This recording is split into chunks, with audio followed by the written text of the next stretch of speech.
Hello, and welcome to Hop On Board, a channel for board game how-to-plays, playthroughs, and discussions. My name is Chris Flores, and in this video we'll be learning the 2 to 4 player rules for The Old King's Crown, designed by Pablo Clark, artwork by Pablo Clark, and published by Eerie Games, who generously provided this copy of the game for the purposes of this video.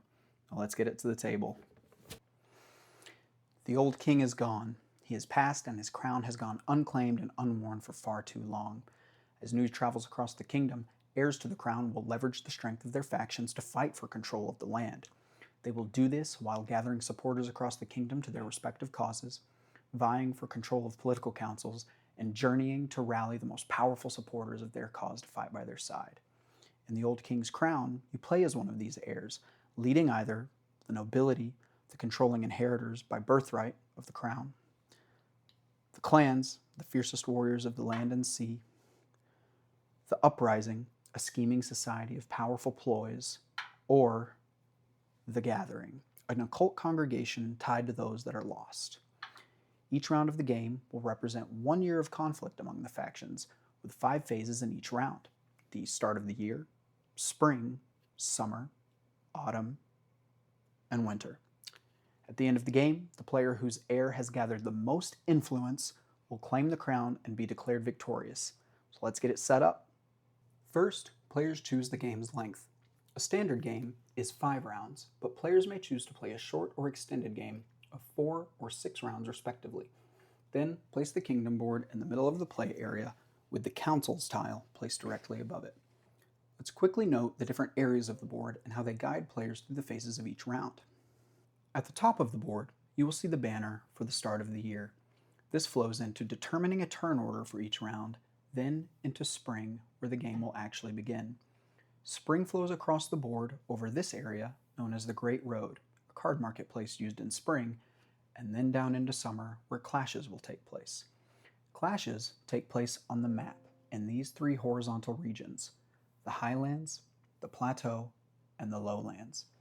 Each region is divided into 2 locations: the castle and the wilderness in the highlands, the harvest field and the battlefield in the plateau, and the shrine and the necropolis in the lowlands.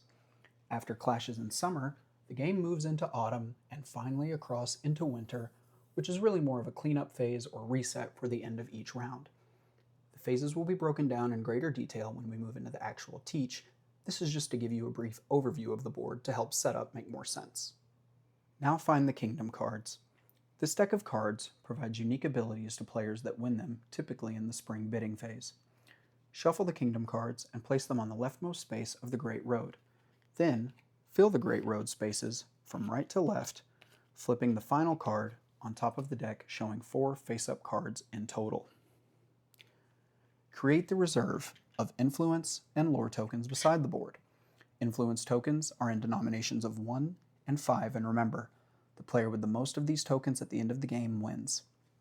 Place the Kingdom's Favour disc on the harvest field location of the board.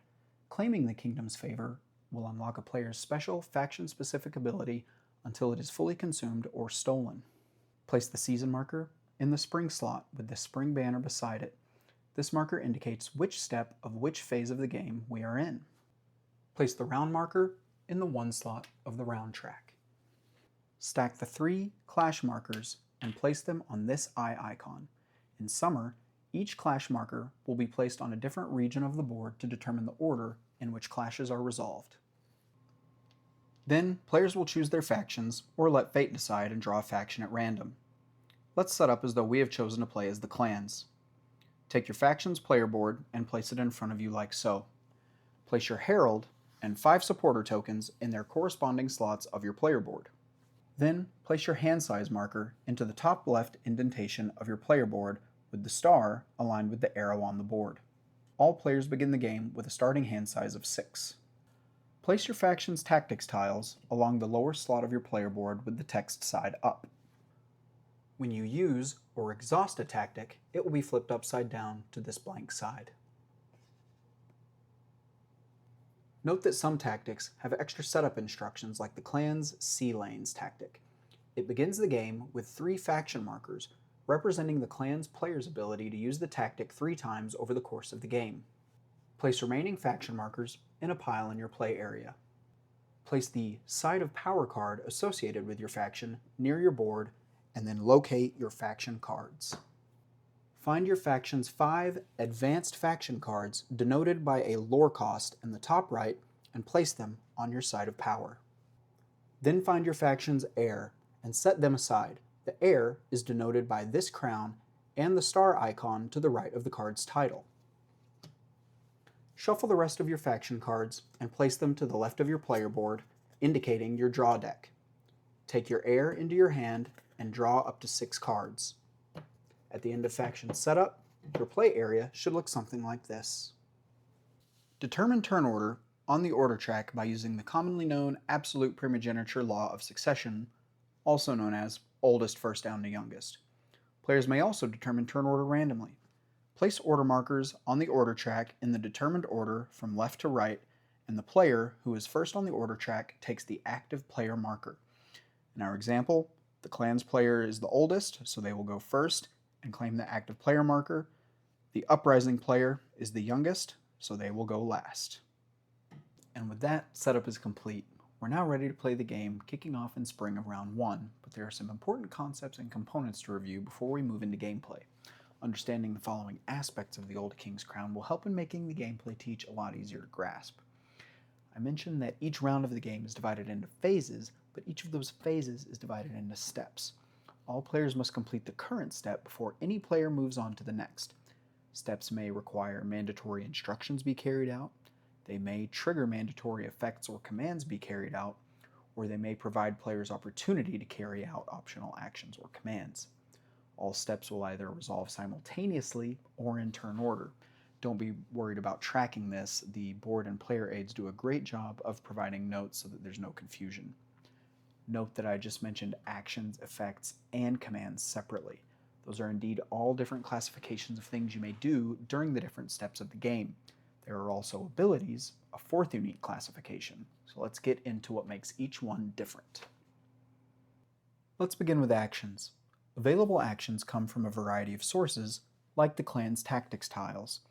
Action steps are always resolved in turn order and occur during the end of spring action step, denoted with this leaf icon, during the day step of each clash in summer, denoted by a sun icon, and in autumn, denoted by a leaf icon.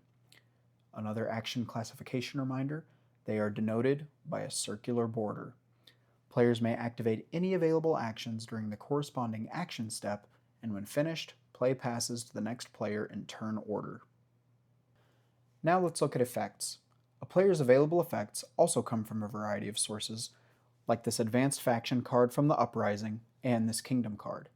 They are resolved simultaneously and trigger during the night step of each clash in summer, denoted with a moon icon, and during winter, denoted by a snowflake. All effects are specified with a hexagonal border. Note that all effects are mandatory and may trigger more than once in a round. Now let's look at commands. There are 6 different commands: ambush, retreat, flank, rally, deploy, and deadly. Commands are printed on or gained by faction cards, and there is no limit to how many commands a faction card may have. Cards with a printed command may gain the same command, but the doubled command will not stack. Commands may be activated during the day step of a clash, if the card is involved in the current clash, during the autumn action step, or triggered for a mandatory effect during the night step of a clash, if the card is involved in the current clash. And finally, let's look at abilities. The word ability in the Old King's Crown is simply a catch-all term for powers that are not actions, effects, or commands.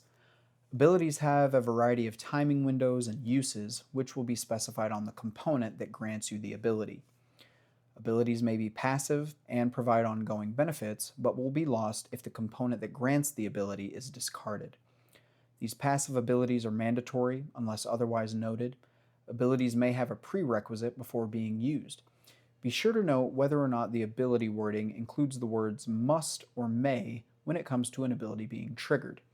If multiple players ever wish to use abilities at the same time, this implies triggering during the same timing window, then the abilities are resolved in turn order.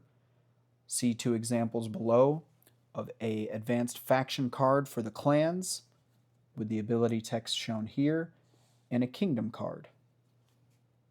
Let's take a closer look at the Councils tile, which will be placed above the Kingdom board during gameplay. The 3 councils represent different facets of rule players may participate in and compete for. At different points of the game, players will be able to govern, allowing you to move a faction card into a council of the player's choice. Cards at councils contribute varying numbers of votes, denoted by gavels, and each council provides a different benefit that becomes more powerful the more gavels or votes a player has in that council. The Old King's Crown has 2 communal discard piles, the Kingdom discard and the Lost pile. Both are public information and may be inspected by anyone at any time.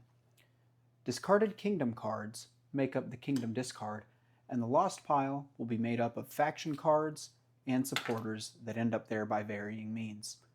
Note that some abilities in the game will allow you to reclaim cards and supporters from the Lost pile. Let's break down faction cards. These are probably a player's most important resource in the game and are used in every phase.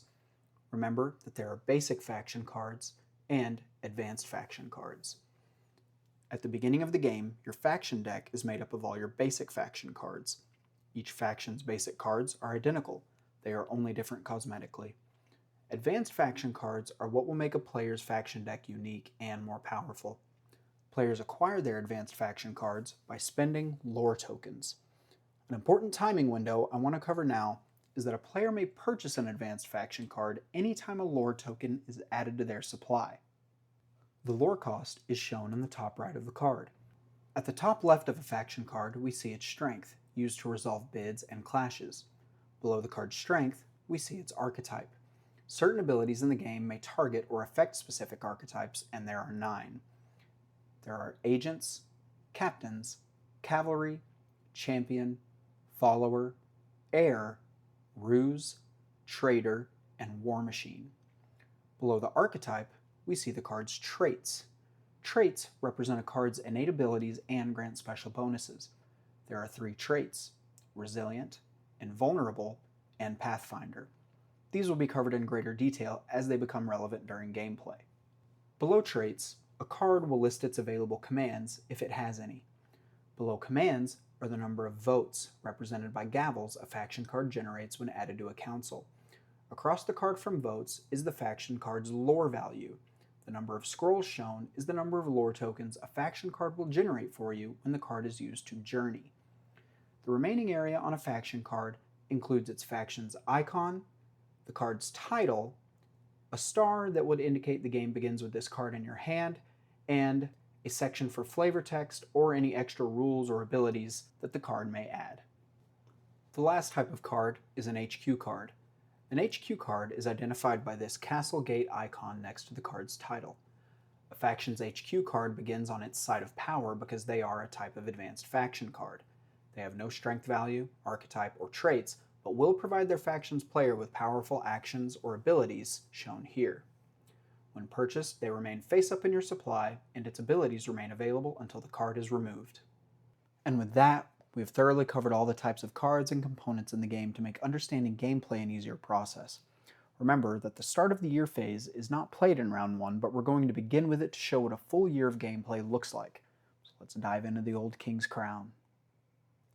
At the start of the year, all players simultaneously draw cards from their faction deck up to their full hand size. A player will incur attrition at any point in the game if they must draw a card from their deck and it is empty. To resolve attrition, a player will first shuffle their discard pile to become their new deck, then turn their hand size marker down by 1. Then they will continue drawing to their new full hand size. In this example, the Clans player has 2 cards in hand and must draw 4 cards to reach their current hand size of 6, but they only have 2 cards in their draw pile. They draw the 2 cards from their deck, then shuffle their discard pile to form a new deck. Then they will lower their hand size down to 5 by rotating their hand size marker. At this point, they have 4 cards in their hand and will draw 1 more from the new deck to be at their current hand size. Note that if the number of cards you must draw at the start of the year is 1 more than the number of cards in your draw pile, you will resolve attrition fully without getting to draw any more cards after lowering your hand size. Then adjust the season marker, and players now determine turn order for the current round by adjusting turn order markers on the order track. The player with the most influence will be first, with the remaining players placing their order markers in the same fashion. Any players tied in influence reverse the order of their markers from the previous round. The first player on the order track takes the active player marker, and then play will proceed into spring. In this example, the uprising player currently has the most influence with 2 and will become the new first player on the order track and take the active player marker. The clans and gathering players are each tied at 1 influence, so their current positions on the order track will simply be reversed. As we move into spring, let's begin by noting the different steps of the spring phase: placing bids, resolving bids, placing heralds and clash cards, and the spring action step. At the beginning of spring, players bid for kingdom cards on the Great Road. All players simultaneously place a faction card down in front of them. This is your bidding card, whose strength represents its bidding strength. To resolve bidding, all players simultaneously reveal their bidding card. Any abilities that modify a player's bidding strength are factored in at this time to determine a player's total bidding strength. From highest to lowest total bidding strength, players take turns completely resolving their bids. If there is a tie for total bidding strength, the tied player first in turn order on the order track resolves their bid first. When resolving a bid, a player may do one of 3 things. 1. They may take a card from the Great Road and occupy it with their bidding card. 2. They may steal a kingdom card from an opponent and occupy it with their bidding card. Or 3. They may simply take their bidding card back into their hand. Let's resolve our bidding example. Note that the player areas shown here will never actually look like this during a game. I'm only showing them with a broken down setup like this for the purposes of easily showing how to resolve bids. The clans player has the highest total bidding strength with 7 and would like to purchase a kingdom card from the Great Road. When taking a kingdom card from the Great Road, place it on one of the 2 spots of your player board and slot your bidding card behind it. This kingdom card is now occupied by your bidding card, protected by its strength value. If placing the kingdom card on a space that already had a kingdom card on it, discard the old kingdom card to the kingdom discard and return its occupying card to your hand before placing your new kingdom and occupying cards. Note that not all kingdom cards go to your player board when acquired. For example, the Midnight Court kingdom card requires its owner to discard the bidding card they used to acquire it before carrying out the remainder of the text on the card. When stealing a kingdom card from an opponent, like the gathering player is about to do, your total bidding strength must be higher than the strength of your target's current occupying card. Move the stolen card to your player board. Occupy it with your bidding card, following the same procedures as if you had purchased the card from the Great Road. The targeted player then takes their faction card that was occupying the targeted kingdom card into their hand. Finally, a player may simply take their bidding card into their hand if they do not wish to take a card from the Great Road or steal a card from another player, which the uprising player will do. After all bids have been resolved, repopulate the Great Road. If any cards were taken from the Great Road, move the rightmost remaining kingdom card, if available, to the kingdom discard. Then, slide all remaining kingdom cards to the rightmost available space, beginning with the rightmost card. If no kingdom cards were taken from the Great Road during bid resolution, move the 2 rightmost cards to the kingdom discard. Then, repopulate empty spaces on the Great Road from right to left with new kingdom cards until you have laid a face-up card on top of the kingdom deck. Note that kingdom cards may be taken outside of bid resolutions. When this happens, repopulate the Great Road immediately without discarding any cards. With bidding fully resolved, players will now place their heralds and cards for this round's clashes. In turn order, players will place their herald in one of the 6 locations of the map. The uprising player is first and will place their herald in the harvest field, looking to gain the kingdom's favor. The gathering player is next and will place their herald in the wilderness. The clans player is last and will place their herald in the battlefield. When clashes are resolved in summer, winning the clash in your herald's region will earn you a bonus influence and steal influence from players whose herald is in the same location, not region, as yours. Then all players must simultaneously place 1 card from their hand face down next to each of the 3 regions of the map. If a player has fewer than 3 cards in their hand at this time, they must place their cards first. If multiple players have fewer than 3 cards, they will place in turn order. Once all Clash cards are placed for a 3-player game like ours, the board should look something like this. For the final step of Spring, players will, in turn order, take their Spring action steps. During a player's Spring action step, they may activate any of their Spring actions and commands they have available, denoted by a green leaf and a black circle. All players have the Spring action Supporters, where they may place any number of supporters from their player board to any number of regions on the map. Remember that supporters are different from heralds in that they are tied to a region, not a specific location within the region. There are 2 key things to note with supporters. When clashes are resolved in summer, each supporter will contribute to your strength in the first clash in its region. During cleanup in winter, it is likely that all of your supporters on the map will be moved to the lost pile. There are some in-game mechanics that can help mitigate this, but keep in mind that supporters are a limited resource. In the first or second round of the Old King's Crown, it is common that a player's only action they use in the spring will be to place supporters. In our example, that is the case. The Uprising will place 2 supporters in the Plateau region. Then, the Gathering player will place 1 supporter in the Highlands and 1 in the Lowlands. And then finally, the Clans player will place 1 supporter in the Plateau as well. Once all players have taken their Spring action steps, play proceeds to Summer. There are 2 steps to the Summer phase: placing clash markers and resolving clashes, which will be carried out 3 times. The steps within each clash are the Day action step, the Night effect step, tallying strength to determine an outcome, and the winner claiming their rewards. At the beginning of Summer, the last player in turn order will place a clash marker on each of the 3 regions. The Clans player is last and will place the 1 in the Highlands, the 2 in the Lowlands, and the 3 in the Plateau. The clashes will be resolved individually, beginning with the Roman numeral 1 and ending with the 3. Clashes will now be resolved. Beginning with Clash 1 in the Highlands, players simultaneously reveal their faction card in the region that is being resolved. These cards are now considered active. Going forward, an active card is any face-up faction card next to a region. Players then, in turn order, take their Day action step. This step operates similarly to the Spring action step, with players activating any number of day actions and day commands they have available, denoted by a yellow sun and a black circle. Note that any day actions or day commands printed on a card may only be used if the card is active in the current clash that is being resolved. This is a good time to cover day commands. The 3 day step commands are Ambush, Retreat, and Flank.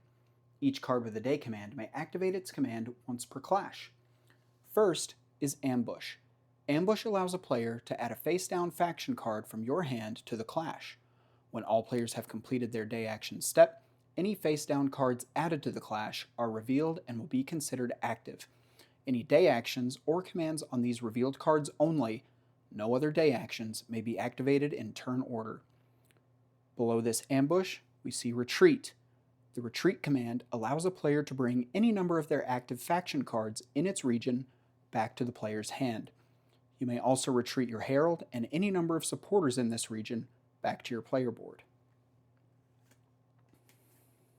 The Flank command allows a player to move this card from the current clash to a region whose clash has not yet been resolved. If in the final clash of the round, the card may not flank. The Uprising player is first and currently has the highest strength with a total of 9. They choose not to activate any of their day commands or actions. Play passes to the Gathering player, showing 0 strength. They will use their card's Ambush ability to place a card face down, with play now passing to the Clans player. The Clans player, nervous about the Gathering's Ambush card, decides to play it safe and use their tactic, Sea Lanes, which we mentioned earlier, to grant the Flank command to their card in the current clash, which will be denoted with this faction marker. They then use the newly gained Flank to move their card into the Lowlands for clash number 2, and then they will end their turn. Now that all players have completed their day action step, the Gathering player reveals their Ambush card, showing their agent with the Deadly effect. No new day commands have been revealed, so the clash proceeds into the night step. In the night effects step, all players simultaneously resolve their night effects on active cards in the current clash. Night steps are denoted by a purple moon in a black hexagon. The night effect command you will see printed on faction cards is Deadly. If active in the current clash, a faction card with Deadly will eliminate all opponents' active cards in the current clash. Pay attention to any negative risk associated with Deadly cards in the fine print. Eliminated cards are immediately discarded to the lost pile. The Gathering player has the only night step in the current clash, which will eliminate the Uprising's active card, removing it to the lost pile. Players will now tally strength and declare an outcome to the current clash.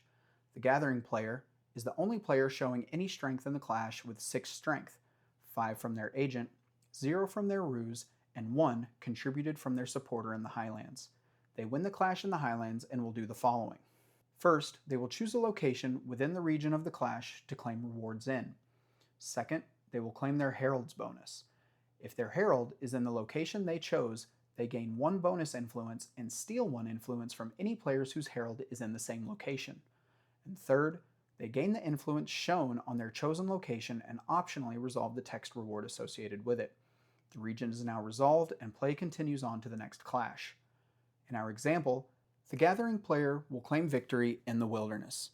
They claim the Herald's 1 bonus influence for being there. They gain 1 influence for the victory in the location, and they choose to resolve the text associated with the location, carrying out a journey from either an active card or a card in their hand. Journey and Govern, mentioned in the castle's location reward, will be explained in the autumn phase. Our second clash takes place in the Lowlands. All face-down faction cards in the Lowlands are flipped, and the Uprising player begins their day action step. The Uprising player, Gathering player, and then Clans player all decide to not activate any summer actions. None of the players have a night effect to carry out, so the clash moves into tallying strength and declaring an outcome. The Uprising player has 0 strength in the clash, but the Gathering and Clans players are tied at 11 strength.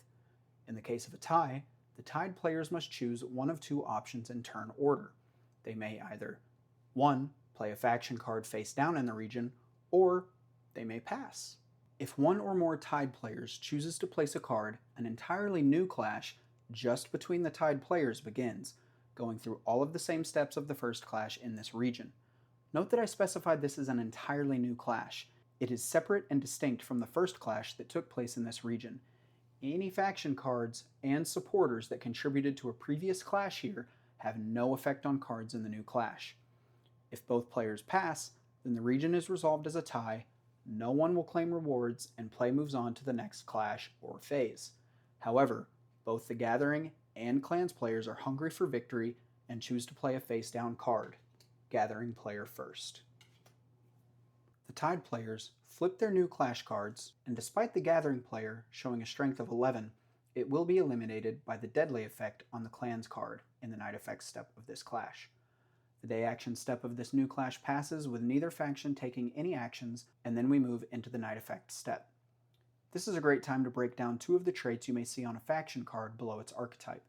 Some faction cards are resilient, denoted by this helmet. If a resilient card is eliminated in a clash, it is instead moved to a player's discard pile instead of the lost pile. A very strong move for the Gathering player, even though they will lose this clash. The second trait we'll cover now is Invulnerable, denoted by a shield. An Invulnerable card is immune to being eliminated by cards with the Deadly command or by any other actions or abilities that would eliminate it. Night effects are now resolved, and the Clans player will eliminate this Gathering card, sending it to the Gathering player's discard pile. The Clans player will claim victory in the Necropolis, earning 1 influence and then resolving the associated text. This faction card remains active in the region, and then play moves on to the third and final clash in the Plateau. Beginning with Clash 3, faction cards in the Plateau are now flipped, and the Uprising player sees victory incoming with their card's Deadly command and chooses to pass. The Gathering player considers day actions and chooses to pass. The Clans player also sees the impending Uprising victory, but chooses to pass because of their Clash card's Resilient trait, so they are not in any real danger. In the Night Effect step, the Gathering's faction card is sent to the Lost pile. The Clans faction card is sent to their discard pile. And the Uprising claims victory in the plateau with 7 total strength, 5 from their card and 2 from their supporters. They declare victory in the harvest field and gain 1 bonus influence for their herald being there. They do not steal any influence from the clan's player because the clan's herald is in the region's other location. The Uprising player now gains the 1 influence for the location and claims the kingdom's favor, whether it was on the map or another player's player board. The kingdom's favor will be slotted into the top right section of the Uprising's player board with the 3 icon positioned down. The kingdom's favor grants its controlling player a special action unique to their faction. When the action is activated, the player rotates the disc to the next value in descending order. When used for the 3rd time, the kingdom's favor disc is returned to the harvest field location on the map. Note that if a player claims the kingdom's favor when they already have it in their possession, they may reset its value back to the 3. With all clashes resolved, play proceeds into Autumn. Autumn has 1 step that is taken in turn order, the Autumn Action Step. In the Autumn Action Step, players may not only activate any number of Autumn actions and commands at their disposal, which are denoted by an orange leaf and a black circle, but they may govern with 1 card from their hand, and they may journey with another card from their hand. These 3 options may be carried out in any order combination. Before moving into an example, it is a good time to cover the last 2 commands which are available for activation in Autumn, Deploy and Rally. The Deploy command allows a player to place the card with the Deploy command from their hand face up next to a region with a number of influence tokens on the card equal to its Deploy value. This card is considered active. The number of influence tokens on a deployed card are an indicator of how many more rounds of the game it will remain active in its region, contributing to its total player strength in that region's clashes. The Rally command on an active faction card allows its players to move cards back into their hand, either the card itself if the card says Rally (self), and any number of your active cards up to the number shown, including the card itself, if the card says Rally any number. In our example, the Uprising player is first. Their first move will be to govern.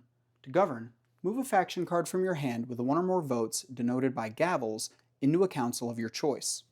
The 3 different councils grant different unique bonuses and may have any number of faction cards on them at the same time.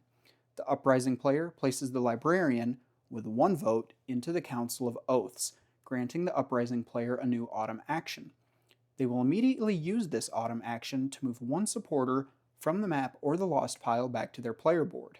This particular council allows the player with the most votes in it to move 1 additional supporter, allowing the Uprising player to return both of their supporters from the map back to their player board. Next, the Uprising will use the Deploy command to place their Experimental Academy's faction card next to the plateau with 1 influence marker. Using another Autumn command, they will use their Rally (NE2) command on the Fence faction card to return the Fence and the Night Carnival back to their hand. They will now journey. To journey, take a card from your hand with 1 or more lore, denoted by scrolls in the bottom right, and move it to the Lost pile. Add lore tokens to your supply equal to the lore icons shown on the journeyed card. Remember that anytime a player gains lore tokens, they may spend them to acquire advanced faction cards from their side of power by paying their lore cost. This is the ideal time to cover the last trait, Pathfinder. If your faction card that you choose to journey with has the Pathfinder trait denoted by this map, you resolve a journey with it as normal, but it is placed in your discard pile instead of the Lost pile. Very advantageous. The Uprising player will journey with Baron Cuttlefish for 1 lore. Baron Cuttlefish has the Pathfinder trait, so the Uprising player will place him in their discard pile. The Uprising is now done with their Autumn action step, and play proceeds to the Gathering player. Once all players have finished their Autumn action step, play proceeds into Winter. The Winter phase is made up of 3 steps: the Winter Effects step, Cleanup, and Advancing the round track. In the Winter Effects step, players simultaneously resolve their winter effects, denoted by a snowflake and a black hexagon. Remember that effects are mandatory. Winter effects are found on kingdom cards, like the Cracked Sundial. Then, play moves into the Cleanup step. Simultaneously, players perform the following cleanup steps. First, return Heralds back to their designated slot on player boards and move all supporters into the lost pile. Second, stack the clash markers back at their setup location. Third, remove all remaining active cards without influence tokens on them to their owner's discard piles. Now remove one influence token from each card that has any number of influence tokens on it. It is now time to advance the round track.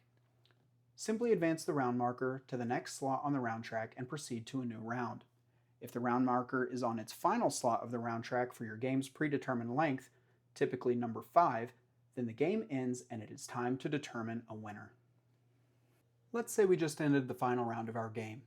Each player tallies their total influence and the player with the most influence wins.